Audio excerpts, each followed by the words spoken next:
प्रभू येशू ख्रिस्ताच्या नावात मी सलाम देतो. प्रियानो, बऱ्याच दिवसानंतर पुन्हा एकदा तुमच्यासमोर येण्याची मला संधी देवाने दिलेली आहे. त्याबद्दल देवाला धन्यवाद देतो, प्रभू येशूला धन्यवाद देतो, पवित्र आत्म्याला धन्यवाद देतो. प्रियानो, सध्या उपवास चालू आहेत आणि बरेच जण उपवास करतायत. त्यामध्ये किती खऱ्या मनानं करतायत आणि किती इतरांच्या सांगण्यावरून करतायत किंवा इतरांनी फोर्स केला म्हणून करतायत. असं वेगवेगळं होत असणार आहे. पण किती करतायत आता माहीत नाही. पण जास्तीत जास्त लोक या काळामध्ये उपवास करतायत. पण तो उपवास नेमका कसा असावा हे महत्त्वाचं आहे. तर प्रियानो, आपण त्या संदर्भात थोडी माहिती आपण घेऊया. अर्थात जे परमेश्वर सुचवेल, जे तो ज्ञान देईल तेच मी तुमच्यापर्यंत पोहोचवण्याचा प्रयत्न करतो आहे. प्रियानो, मत्तय 4:2 मध्ये वचन आपल्याला सांगतं काय की मग त्याने 40 दिवस व 40 रात्री उपवास केला. त्यानंतर त्याला भूक लागली.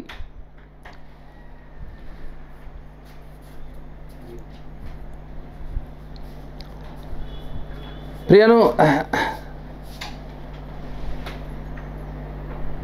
सैतानाने त्याची परीक्षा घेतलेली होती आणि त्या काळात येशू अरण्यात होता आणि त्यावेळेस त्याने 40 दिवस उपवास केलेला होता. हे जे उपवासाचे दिवस त्याचे आहेत, अर्थात त्या सैतानानं परीक्षा घेतली, त्यातून त्याला तो यशस्वी झाला, सैतानावर त्यानं मात केली, ह्या सगळ्या गोष्टी घडल्या. पण आपण जो उपवास करतो आहोत त्याला काही अशी नावं दिली गेलेली आहेत. म्हणजे राखेचा बुधवार असंही त्याला म्हटलं गेलं, पश्चातापाचे दिवस असेही म्हटले गेले, उपवासाचे दिवस असेही म्हटले गेले. तर प्रियानो, उपवास हा केवळ गमतीनं करण्याचा भाग नाही आहे किंवा मनात आलं आणि मी उपवास केला, असे उपवास उपयोगाचे नाही आहेत. प्रियानो, तर उपवासामधून आपल्याला खूप काही प्राप्त होत असतं. उपवासामधून खूप आपल्याला लाभ होत असतात. उपवासामधून आपल्याला आनंद प्राप्त होत असतो. उपवासामुळे आपल्याला स्वास्थ्य प्राप्त होत असतं.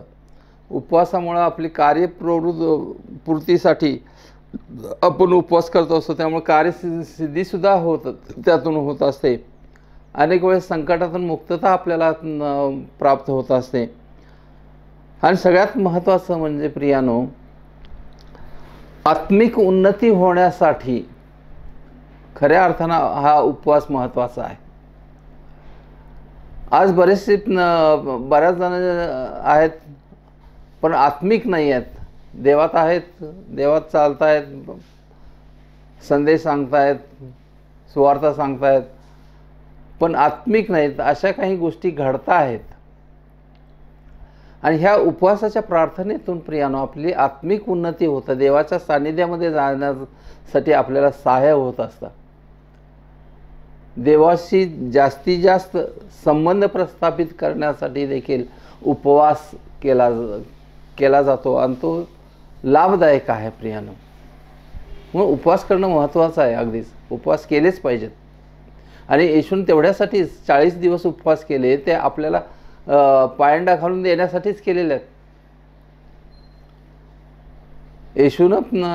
येशूच्या लक्षात आलं की मी हे घालून दिल्याशिवाय किंवा मी हे करून दाखवल्याशिवाय लोक करणार नाही आहेत.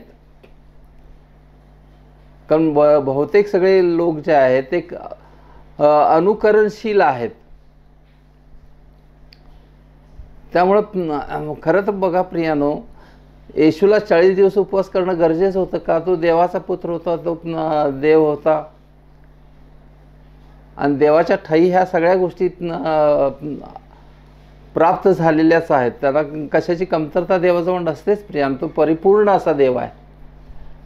मग त्याला उपवास करायची गरजच नव्हती खरं तर. पण त्यानं एवढ्यासाठी केले की आपण त्या अनुकरण करत असताना त्याचं ते करावं आणि आम्ही उपवासामध्ये राहावं जेणेकरून आपल्याला स्वास्थ्य, आनंद, शांती प्राप्त होईल.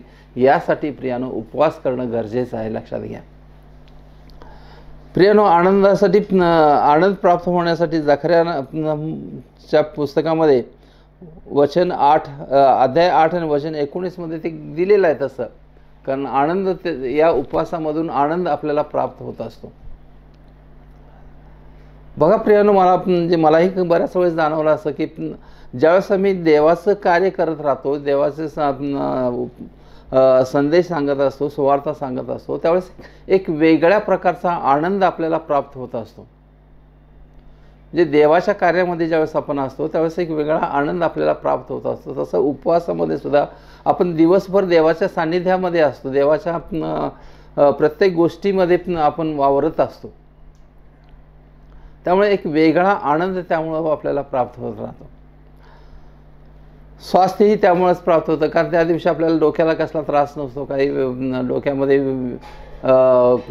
कुठली भाग किंवा काही गोष्टी घेऊन आपण चालत नसतो. आपण जास्तीत जास्त प्रार्थनेमध्ये आणि प्रार्थनेमध्ये आणि बायबल वाचनामध्ये तो दिवस घालवतो. त्यामुळे आपल्याला एक स्वास्थ्यही या उपवासामुळे प्राप्त होत असतं. कार्यपूर्ती तरी होतेच, कारण मत्ती 17:21 मध्ये प्रियानो येशूनं म्हटलं की अशी भूत ही उपवास प्रार्थनेशिवाय जात नाहीत. म्हणजे जे भूत काढणारे आहेत पाच लोक वगैरे, ते उपवासामध्ये असणं महत्त्वाचंच आहे. कारण उपवास प्रार्थनेमुळंच आपल्याला सामर्थ्य प्राप्त होतं. आणि भूत सुद्धा प्रियानो तुमच्यामध्ये सामर्थ्य असल्याशिवाय तुम्हाला घाबरत नाहीत, लक्षात घ्या. त्यामुळे हे सामर्थ्य आपल्याला जर प्राप्त करायचं असेल तर आपण उपवास करणं हे सगळ्यात महत्त्वाचं ठरतं. म्हणून उपवास सगळ्यात महत्त्वाचा आहे प्रियानो, लक्षात घ्या. बऱ्याच वेळेस आपल्यावर संकट येत राहतात आणि या संकटातून मुक्तता प्राप्त व्हावी यासाठी उपवास करणं हे गरजेचंच असतं प्रियानो. उपवासामुळे अनेक संकटातून आपण दूर होतो. बघा बायबलमध्ये निनवे शहराचं जे उदाहरण दिलेलं आहे, योनाला देवाने सांगितलं की निनवे शहरामध्ये जा आणि सुवार्ता सांग. आणि तो 3 दिवसापैकी 1 दिवस तो सांगत फिरला आणि मग त्याच्या सुवार्तेमुळं राजापासून खालच्या लोकांच्यापर्यंत सगळ्यांनी उपवास केला, गोंधटाट नेसला, राखेत बसले आणि तो दिवसभर त्यांनी उपवास केला. आणि मग त्या उपवासामुळं प्रियानो त्यांच्यावर जे संकट येणार होतं ते नाहीसं झालं. कारण देवाला त्याचा अनुताप झाला आणि देवाला सांगितलं की मी त्या निनवे शहरावर आता अरिष्ट आणणार नाही. म्हणून प्रियानो उपवास खरोखर महत्त्वाचा आहे, लक्षात घ्या. उपवास जर तुम्ही करत राहिलात तर तुम्हाला सामर्थ्य प्राप्त होईल. एक वेगळा आत्मिक ज्याला आपण म्हणतो ते तुमच्यामध्ये प्राप्त होईल. आणि आत्मिकता येणं हे त्यासाठी उपवास महत्त्वाचाच आहे प्रियानो. तुमची आत्मिक उन्नती व्हायचं असेल तर उपवास महत्त्वाचाच आहे. कारण उपवासमुळेच आपण देवाच्या जवळ जाण्याचा एक मार्ग तो आहे असंही म्हणायला हरकत नाही. की देव सतत आपण प्रार्थनेमध्ये राहतो, बायबल वाचन करतो, गाणी म्हणत राहतो प्रियानो, येशूची गाणी, देवाची गाणी म्हणत राहतो. त्यामुळं आपला वेळ सगळ्यात देवाच्या सान्निध्यामध्ये राहतो. देवाशी जवळीकता त्यामुळे निर्माण होते. देवाला आपल्यामध्ये सामावून घेण्याचा जवळजवळ आपण प्रयत्न करत राहतो. आणि म्हणून उपवासामध्ये आपण जास्तीत जास्त प्रार्थना, बायबल वाचन, गाणी म्हणणं ह्या सगळ्या गोष्टी करत असल्यामुळं आपली आत्मिक उन्नती होत राहते प्रियानो. म्हणून उपवास खऱ्या अर्थानं महत्त्वाचा आहे. पण तो उपवास प्रियानो करत असताना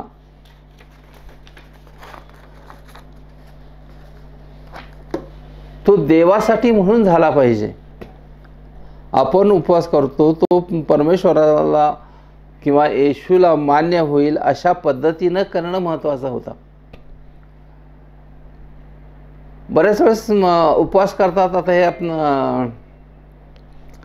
हे 40 दिवसामध्ये बरेचसे उपवास करतात. काही 10 करतात, काही 7 करतात, काही 15 करतात, काही 20 करतात, काही 40 करतात. हे चाललेलं आहे. पण तो उपवास आपण देवासाठी म्हणूनच केलं पाहिजे. बऱ्याच वेळेस कसं होतं प्रियानो, आपण उपवास करतो तो इतरांना दाखवण्यासाठीही करतो. इतरांना दाखवण्यासाठी करतो की बाकीचे करतायत, शेजारी पाजारी करतायत, मग आपण कसं नाही म्हणायचं, मग आपण उपवास केला पाहिजे. मग त्यांना सांगण्यास मी उपवास करतो हे सांगण्यासाठी बऱ्याच वेळेस उपवास केले जातात. आणि बऱ्याच वेळेस असे लोक जे आहेत ना बघा प्रियानो, नाही मी उपवास करतोय, मी उपवास करतो, हे जणू काय सांगतच फिरलत असतात. चेहरे तर असे काही करत असतात की दुसऱ्यांनी आपल्याला विचारावं मी उपवास करतोय हे. तर त्याच्यासाठी असे उपवास करत असतात. बरेच चेहरे असे असतात की चेहरे पाडायचं आणि बोलत असताना तसं म्हणजे कमी आवाजात बोलायचं असंही करणारे आहेत. म्हणजे लोकांनी आपल्याला विचारावं काय काय हो, काय उपवास करताय का, असं लोकांनी विचारावं. अशा पद्धतीनं उपवास करण्याचा प्रयत्न ते करत राहतात. खरं तर असे उपवास उपयोगाच्या नाहीच आहेत प्रियानो, उपयोगाच्या नाही आहेत, लक्षात घ्या. प्रियानो, या संदर्भात येशूनं स्वतः आपल्याला काही गोष्टी सांगितलेल्या आहेत, त्याचाही आपण विचार करूया प्रियानो. आणि त्याच्यापूर्वी आपण एक वचन बघूया, यशायामध्ये काय म्हटलेलं आहे. यशाया अध्याय 58 वचन 4-5 आपण जरासं वाचूया.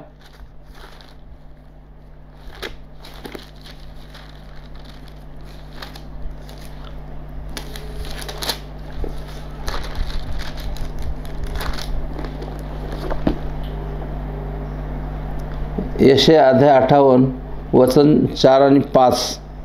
प्रियानो बघा, ऐका, मी वाचतो. पहा, तुमच्या उपवासाचा परिणाम तर असा होतो की तुम्ही त्यावेळी कटी करता व दुष्टपणाने ठोसाठोशी करता.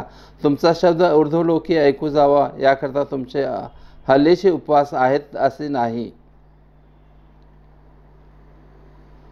परत प्रियानो, 3रं वचन म्हणतं काय, आम्ही उपवास करतो ते तू का पाहत नाहीस, आम्ही आपल्या जीवास पीडा देतो ती तू का लक्षात आणत नाहीस. पहा, आपल्या उपवासाच्या दिवशी तुम्ही आपले कामकाज चालविता, तुम्ही आपल्या सर्व मजुराकडून काबाड कष्ट करविता. म्हणजे प्रियानो, बऱ्याच वेळेस अशाच गोष्टी घडत असतात की त्या दिवशी उपवास करत असताना सुद्धा आपण संयम बाळगत नाही, कटकटी करत राहतो. काय नेहमीप्रमाणे इतरांना वागवण्याचाही प्रयत्न करत असतो, इतरांना काहीतरी बोलण्याचा प्रयत्न करत असतो, चिडचिडपणा आपल्यामध्ये यायला लागतो. ह्या सगळ्या गोष्टी त्या वेळेस घडत राहतात. पण हे सगळं चुकीचं आहे प्रियानो, लक्षात घ्या. आपल्याला त्या वेळेस संयम असणं महत्त्वाचं आहे. आपण संयम बाळगला पाहिजे. कसल्याही कटकटी असता उपयोगाचा नाही किंवा दुष्ट प्रवृत्तीनं काही करणं हे चुकीचं होतं. घरात काही म्हणजे उपवास करत असताना सुद्धा काही फळं खाणारे आहेत, मग ते फळं मिळाले नाही की त्यांचं चिडचिडपणा व्हायला लागतो, मग घरच्यांच्यावर राग काढणं असंही काही वेळेस घडायला लागतं. तर प्रियानो, असे उपवास उपयोगाचे नाही आहेत, लक्षात घ्या. असे उपवास न केलेले बरे. तुम्ही जर उपवास करणार असाल तर अगदी संयम बाळगा, शांत राहा. कोणाबद्दल वाईट विचार तुमच्या मनामध्ये येता उपयोगाचं नाही. घरामध्ये तुम्ही कोणाला त्रास देता उपयोगाचं नाही. घरामध्ये कटकटी करता उपयोगाचं नाही. कोणाला उलट बोलता उपयोगाचं नाही. फक्त आपला वेळ सगळा बायबल वाचन, प्रार्थना, देवाची गाणी म्हणणं याच्यामध्ये व्यतीत करणं महत्त्वाचं आहे. तोच खरा उपवास आहे, लक्षात घ्या प्रियानो. म्हणून येशूनं आपल्याला 2 वचनं हे काही वचनं सांगून ठेवलेली आहेत. मत्तई अध्याय 6 मध्ये बघा, येशू म्हणतो, तुम्ही जेव्हा उपवास करिता तेव्हा ढोंग्यासारखे म्लान मुख होऊ नका, कारण आपण उपवास करतो आहोत असे लोकांना दिसावे म्हणून ते आपले तोंड विरूप करतात. मी तुम्हाला खचित सांगतो की ते आपले प्रतिफळ भरून पावले आहेत. असे बरेच आहेत प्रियनो. चेहरा पाडून सतत बोलत राहायचं, म्हणजे लोकांना वाटावं अरे काय काय ह्याला काय झालंय काय माणसाला या, आणि मग काय झालं म्हणून विचारा, मग ते अगदी सांगणार माझा उपवास आहे हो. आहेत असे बरेचसे, म्हणजे लोकांनी मग स्वतः विचारावं सतत आपल्याला, अशा भावनेतून ते वागत राहतात. म्हणून येशूने आपल्याला हे ठाम सांगून ठेवलं प्रियांनो, असे उपवास आपल्याला करायचे नाही आहेत. म्लान मुख होऊन उपवास करायचा नाही आहे. तर उपवास आपला देवासाठी म्हणूनच आपण करायचा आहे. देवासाठी म्हणून आपल्याला उपवास करायचा आहे प्रियानो. इतरांच्या दुसऱ्यासाठी आपल्याला उपवास करायचेच नाहीत. आपल्यासाठीच उपवास करायचे आहेत प्रियानो. आपल्यासाठीच उपवास करायचे आहेत, कारण त्याचा फायदा खरा आपल्यालाच होणार आहे, दुसऱ्याला होत नाही आहे प्रियानो. लक्षात घ्या, दुसऱ्याला त्याचा फायदा होत नाही आहे, आणि आपल्याच फायद्यासाठी आपण सगळ्या गोष्टी करत राहतो. उपवास देखील आपल्या फायद्यासाठी म्हणूनच आपण करायचा आहे. आणि म्हणून प्रियानो, उपवास करत असताना पूर्ण लक्ष देवाकडे लावा. पूर्ण लक्ष येशूकडे तुमचं असलं पाहिजे प्रियानो, तरच ते तुमचा उपवास खरा आहे असं म्हणायला हरकत नाही आहे. लक्षात घ्या, येशूनं तुम्हाला त्याचं जर फळ चांगलं प्राप्त व्हावं असं वाटत असेल तर तुम्ही उपवास अतिशय चांगल्या प्रकारे पूर्ण करणं गरजेचं आहे. मग देव तुम्हाला त्याचं फळ देऊ शकतो प्रियानो. कारण येशूनं सांगितलं आहे ते आपले प्रतिफळ भरून पावले आहेत. जर तुम्ही त्याचं म्लान मुख करून आणि चेहरा पाडून जर तुम्ही करायला तर तुमचं प्रतिफळ ते त्या पद्धतीनंच मिळणार आहे तुम्हाला, हे निश्चितच आहे प्रियानो, कारण तसं वचन आपल्याला सांगतं. आणि म्हणून प्रियानो, जर तुम्ही उपवास करत असाल तर येशूने म्हटल्याप्रमाणे 6:17 तू तर उपवास करतोस तेव्हा आपल्या डोक्याला तेल लाव व आपले तोंड धु, अशा हेतूने की तू उपवास करीतोस हे लोकांना नव्हे तर तुझ्या गुप्तवासी पित्याला दिसावे. म्हणून गुप्तवासी पिता, आपला जो देवपिता आहेत त्याला दिसेल अशा पद्धतीनेच आपण उपवास केला पाहिजे. आपल्यासाठी करायचंच नाही आहे उपवास, त्यातून देवच आपल्याला त्याचं प्रतिफळ देईल ही भावना आपल्या मनामध्ये यायला हवी. म्हणून येशूने काय म्हटलं की तेल लाव, डोक्याला तेल लाव, तोंड धु आणि फ्रेश हो. म्लान मुख करून चेहरा पाडून राहू नकोस, अगदी आनंदात राहा. तुझ्या चेहऱ्यावर आनंद दिसला पाहिजे, तर त्या उपवासाला अर्थ आहे प्रियानो. लक्षात घ्या. म्हणून प्रियानो, नेहमी आपण उपवास करत असताना ह्याच गोष्टी आपण लक्षात घेऊन उपवास केल्या पाहिजेत. की मला उपवास, मग देवाने तुम्हाला काय 40 दिवस उपवास कराच असं सक्ती कुठंच केलेलं नाही आहे. येशूनं पायंडा घालून दिलेला आहे, तुम्ही करावं ही अपेक्षा आहे तशी, पण सक्ती नाही आहे प्रियानो. म्हणून तुम्ही उपवास करत असताना 7 दिवस करा, 10 दिवस करा, जेवढं तुम्हाला शक्य असेल तुमच्या ऐपतीप्रमाणे करा, पण देवासाठी म्हणून करा. त्यातून तुम्हाला चांगलं प्रतिफळ मिळेल, त्याचं फळ मिळेल यासाठी म्हणून तुम्ही उपवास करा प्रियानो. तसं जर झालं तरच त्याला खरा अर्थ आहे प्रियानो. नाहीतर मग उपवासच नाही आहे, मग त्याच्यापेक्षा न केलेलं बरं पडेल. मग दिवसभर तुम्ही नुसतं बायबल वाचन करणार, प्रार्थना करा, गाणी म्हणत राहा, त्याचंही देव फळ तुम्हाला दे. तर प्रियानो, उपवास देवासाठी करा, त्याचं प्रतिफळ तुम्हाला देव निश्चित देईल असं मला ठाम विश्वास आहे. प्रियानो, आपण छोटीशी 1 मिनिटाची प्रार्थना करूया. डोळे झाका, हालेलुया म्हणत राहा प्रियानो. Hallelujah, hallelujah, hallelujah, hallelujah. आकाश आणि पृथ्वीचे निर्माण करता पित्या, तुला धन्यवाद देतो, तुझी स्तुती करतो, तुझा गौरव करतो देवत्या. सर्व काही तू आहे, सर्वस्व तूच आहे देवत्या. तू महान महान महान देव आहेस, तू दयाळू प्रेमळ कृपळ आहेस देवत्या. आज मला हे रोफे चॅनलवर जे पाहत आहेत त्या सगळ्यांना तुझा स्पर्श होऊ दे, स्पर्श होऊ दे. ज्यांचे उपवास आहेत त्यांना तू आशीर्वादित कर असं आम्ही तुझ्या चरणाला विनंती करतो. त्यांचे उपवास चांगल्या प्रकारे होत असतील असा मला विश्वास आहे. तो तू मान्य करून घ्यावंस आणि देवत्या त्यांचं प्रतिफळ त्यांना तू द्यावंस असं आम्ही तुझ्या चरणाला विनंती करतो देवत्या. उपवास करत असताना त्यांना तू सहाय्य करावंस आणि त्यांचे चांगल्या प्रकारे उपवास घडावेत, तुझ्या इच्छेनुसार त्यांचे उपवास घडावेत यासाठी तू त्यांना सहाय्य करावंस असं आम्ही तुझ्या चरणाला विनंती करतो देवत्या. सर्वांना पुन्हा एकदा तुझ्या चरणाजवळ ठेवतो. उपवास करणाऱ्यांना त्यांना तुझं सहाय्य लाभू दे, मार्गदर्शन लाभू दे, हीच तुझ्या चरणाला विनंती करतो देवत्या. सर्व स्तुती, महिमा, गौरव, पराक्रम, सामर्थ, सन्मान सर्व तुला देतो देवत्या. प्रभू येशूच्या गोड पवित्र नावात मागतो म्हणतोय, आमेन. हालेलुया. Praise the Lord.